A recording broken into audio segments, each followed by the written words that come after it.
जय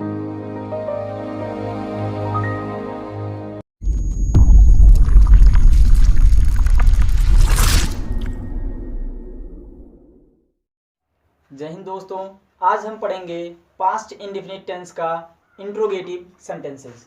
तो यहाँ जैसा देख रहे हैं आप लोग कि इंट्रोगेटिव सेंटेंसेस लिखा हुआ है। तो इंट्रोगेटिव सेंटेंस में नियम एक ये होता है कि यदि वाक्य के प्रारंभ में क्या हो तो पहले डिड, फिर कर्ता और फिर वर्ब की फर्स्ट फॉर्म आती है ना। तो जैसा कि आप लोग देख रहे होंगे स्ट्रक्चर में कि पहले हम सबसे पहले जब प्रश्नवाचक वाक्य के पहले क्या शब्द आया हो तो उसमें क्या करेंगे, सबसे पहले हम डिड की इंग्लिश बनाएंगे, माने डिड लगाएंगे, फिर उसके बाद कर्ता की इंग्लिश बनाएंगे, फिर वर्ब का फर्स्ट फॉर्म लाएंगे, उसके बाद फिर हम ऑब्जेक्ट लाएंगे, है ना। ये स्ट्रक्चर था इसका। अब यहाँ देख रहे हैं कि एक एग्जाम्पल मिला हुआ है, एग्जाम्पल है कि क्या उसने मेरी स्लेट तोड़ी, है ना।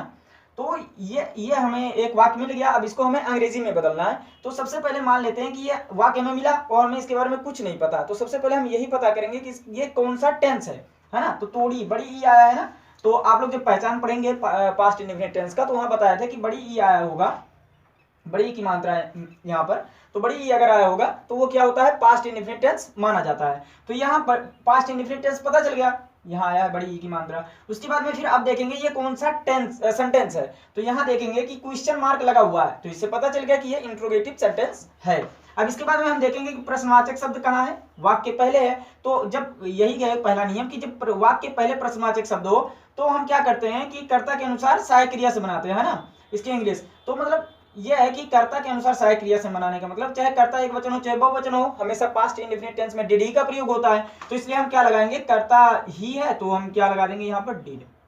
सबसे पहले हम डिड से इंग्लिश बनाएंगे, उसके बाद में फिर सब्जेक्ट की इंग्लिश बनाएंगे। तो सब्जेक्ट यहाँ पर क्या हो जाएगा, ही, है ना। उसने है तो उसने की इंग्लिश होती है ही। सबसे पहले हम डिड, फिर उसके बाद में ही, उसके बाद में फिर वर्ब का फर्स्ट फॉर्म आएगा। तो तोड़ना का इंग्लिश होता है ब्रेक, है ना। तो ब्रेक लगाएंगे यहाँ पर ब्रेक। उसके बाद में बचा क्या है, माई स्लेट, मैंने मेरी स्लेट बचा हुआ है तो यहाँ माई स्लेट लाएंगे, क्वेश्चन मार्क, है ना। इंट्रोगेटिव सेंटेंस के वाक्य के अंत में क्या करते हैं, हमेशा क्वेश्चन मार्क लगाते हैं। तो देखिए क्या उसने मेरी स्लेट तोड़ी, इसकी इंग्लिश हो जाएगी did he break my slate, है ना। अब यहां देखेंगे आगे कि नियम दूसरा क्या है। नियम दूसरा है तो नियम दूसरा में क्या होता है कि यदि वाक्य के बीच में कोई प्रश्न सूचक शब्द आया हो तो जैसा कि यहां देख रहे होंगे कि उसने यह प्रश्न कैसे हल किया, यह प्रश्न यह है इंट्रोगेटिव क्वेश्चन वर्ड है ना। क्वेश्चन वर्ड कहाँ है, वाक्य बीच में आया कैसे, है ना।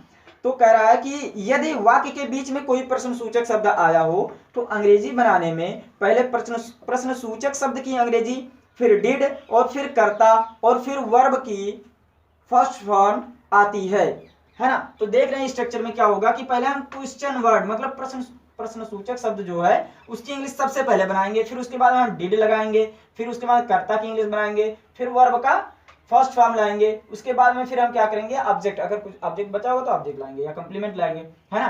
तो उसने यह एग्जाम्पल यहाँ दिया हुआ है कि उसने यह प्रश्न कैसे हल किया, है ना। तो ये हमें एक वाक्य मिला है, इसको हमें अंग्रेजी में बदलना है। तो सबसे पहले हम ये देखेंगे कि यहाँ क्या है, वाक्य के अंत में या आया है तो ये तुरंत इससे पता चल रहा है कि ये पास्ट इंडेफिनिट टेंस है। उसके बाद यहाँ क्वेश्चन मार्क लगा हुआ है तो इससे पता चल रहा है कि ये इंट्रोगेटिव सेंटेंस है। अब इसके बाद में इंट्रोगेटिव सेंटेंस है तो क्वेश्चन वर्ड जरूर होंगे, मैंने प्रश्नवाचक शब्द जरूर होंगे। तो यहाँ हम देख रहे हैं कि उसने तो प्रश्न सूचक शब्द है नहीं, यह भी नहीं है, प्रश्न भी नहीं है, कैसे क्या है, ये प्रश्न सूचक शब्द है और ये कहाँ है, वाक्य बीच में है। तो जब वाक्य बीच में है तो इसकी इंग्लिश हम इसी शब्द से वाक्य पहले बनाएंगे, मतलब सबसे पहले क्वेश्चन वर्ड की इंग्लिश बनाएंगे। तो कैसे की इंग्लिश होती है, हाउ, है ना, हाउ हो गया। उसके बाद में चाहे कर्ता एक वचन हो चाहे बहुवचन हो, हमेशा पास्ट इंडेफिनिट टेंस में डिड ही का प्रयोग होता है तो डिड लगाएंगे, हाउ डिड। उसके बाद में सब्जेक्ट की इंग्लिश बनाएंगे तो सब्जेक्ट क्या हो जाएगा, उसने है तो उसने की इंग्लिश क्या हो जाएगी, ही हो जाएगी, उसने की इंग्लिश ही हो गया, है ना, क्योंकि ये पुरुष जात का बोध हो रहा है। तो हाउ डिड ही, उसके बाद में क्या हो जाएगा, हल किया, है ना, वर्ब का फर्स्ट फॉर्म हल करना। हल करना का इंग्लिश होता है सॉल्व, सॉल्व, उसके बाद फिर यह प्रश्न है ना, तो यह प्रश्न की इंग्लिश बना देंगे हम दिस क्वेश्चन,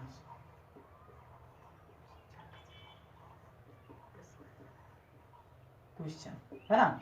तो देखिए उसने यह प्रश्न कैसे हल किया, तो सबसे पहले हम क्वेश्चन वर्ड की इंग्लिश बना लिए, फिर डिड लगाए, फिर सब्जेक्ट बनाए, फिर वर्ब का फर्स्ट फॉर्म लाए, फिर ऑब्जेक्ट लाए दिस क्वेश्चन, है ना। उसने यह प्रश्न कैसे हल किया, how did he solve this question, है ना। अब नियम तीसरा, इंट्रोगेटिव सेंटेंस में नियम तीसरा है कि नियम तीसरा कह रहा है कि हाउ माने कितना, कितनी, कितने के साथ इनसे संबंधित नाउन्स भी आते हैं, है ना। तो अब यहां हम देखेंगे कि पहले हम स्ट्रक्चर देख लेते हैं कि पहले क्वेश्चन वर्ड और उनसे संबंधित नाउन्स जो आएंगे इन दोनों की इंग्लिश एक साथ बनाएंगे। यहाँ देखिए क्वेश्चन वर्ड आए थे तो हम क्वेश्चन वर्ड की इंग्लिश बनाए थे, उसके बाद में फिर हम सहायक क्रिया फिर सब्जेक्ट इसका यूज किए थे, लेकिन यहाँ क्वेश्चन वर्ड के साथ साथ हम उनके साथ जो नाउन्स आएंगे उनकी इंग्लिश दोनों एक साथ बना लेंगे। उसके बाद में फिर हम डिड का प्रयोग करेंगे, फिर सब्जेक्ट, फिर वर्ब का फर्स्ट फॉर्म आएगा, फिर उसके बाद में ऑब्जेक्ट बचेगा तो ऑब्जेक्ट लिख देंगे, है ना। तो यहाँ एग्जांपल एक दिख रहा है कि रीता ने कितना दूध पिया, है ना। तो या आया है, ये अगर ये वाक्य हमें मिल गया है तो हम इसको अंग्रेजी में बदलना है, तो सबसे पहले हम यही देखेंगे कि वाक्य के अंत में क्या आया हुआ है ना। तो यहाँ देखेंगे कि या आया हुआ है, तो इसकी अंग्रेजी, तो हम ये या आया हुआ है तो इससे हमें पता चल रहा है कि ये पास्ट इंडेफिनिट टेंस है। अब इसके बाद में फिर ये देखेंगे क्वेश्चन मार्क लगा हुआ इंट्रोगेटिव सेंटेंस है, कितना आया हुआ है और दूध आया हुआ है, तो इन दोनों की इंग्लिश हम क्या करेंगे एक साथ बताएंगे, कितना, कितने, कितने से संबंधित उनसे नाउन्स भी आते हैं ना। तो कितना दूध,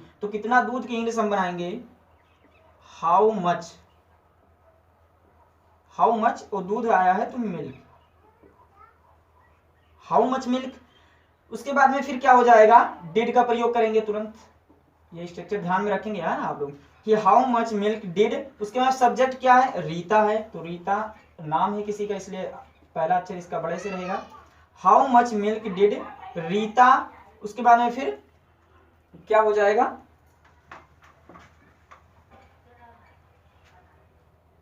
ड्रिंक, है ना, पीना, पीने की इंग्लिश बनाएंगे, वर्ब का फर्स्ट फॉर्म लाएंगे ड्रिंक, ड्रिंक क्वेश्चन मार्क, है ना। इंट्रोगेटिव सेंटेंसेस के वाक्यों के अंत में हमेशा क्वेश्चन मार्क जरूर लाते हैं, है ना। तो रीता ने कितना दूध पिया, इसकी इंग्लिश हो जाएगी how much milk did Rita drink. Interrogative sentence का नियम 4 है, तो नियम 4 में क्या होता है कि यदि प्रश्नसूचक शब्द ही कर्ता का कार्य कर रहा हो तो अनुवाद में पहले प्रश्नसूचक शब्द की अंग्रेजी और फिर वर्ब की सेकंड फॉर्म आती है ना। जैसा कि आप लोग देख रहे हैं कि मेरा दूध किसने पिया, इसका स्ट्रक्चर सबसे पहले देख लेते हैं नियम 4 का, कि सबसे पहले हम प्रश्नसूचक शब्द की इंग्लिश बनाएंगे, फिर वर्ब का सेकंड फॉर्म लाएंगे। जब नियम 4 में यही है कि जब प्रश्नसूचक शब्द ही स्वयं कर्ता का काम करने लगे तो ये क्या होता है, सबसे पहले हम प्रश्नसूचक शब्द की इंग्लिश लाते हैं और फिर वर्ब का सेकंड फॉर्म लाते हैं। यहाँ डिड का प्रयोग नहीं किया जाता है ना, वर्ब का सेकंड फॉर्म, उसके बाद में फिर हम सब्जेक्ट जो ओरिजिनल सब्जेक्ट होता है उसको लाते हैं, है ना। ये डुप्लीकेट सब्जेक्ट है ना। तो देखते हैं, मैं एग्जांपल दिया हुआ है कि मेरा दूध किसने पिया, है ना। और हमेशा प्रश्नसूचक शब्द दो ही हैं, दो क्या है, एक ही है, जो कभी कौन आता है और कभी किसने आता है ना। यही दोनों मैंने हिंदी, उसका इंग्लिश एक ही होता है हु, है ना। हु का जो इंग्लिश होता है मैंने इंग्लिश, किसने का भी इंग्लिश हु होता है और कौन का भी इंग्लिश हु ही होता है ना। तो हु जो है यही प्रश्नसूचक शब्द का कार्य कर रहा है, प्रश्नसूचक शब्द है लेकिन ये कर्ता का काम करता है बस, और कोई नहीं है ना।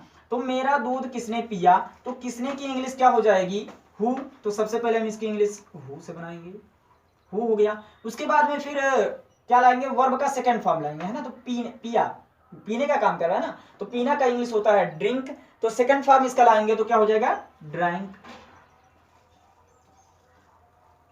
Who drank. उसके बाद में जो ओरिजिनल करता है भाई, है ना, इसको लाएंगे मेरा दूध, है ना, तो माई मिल्क।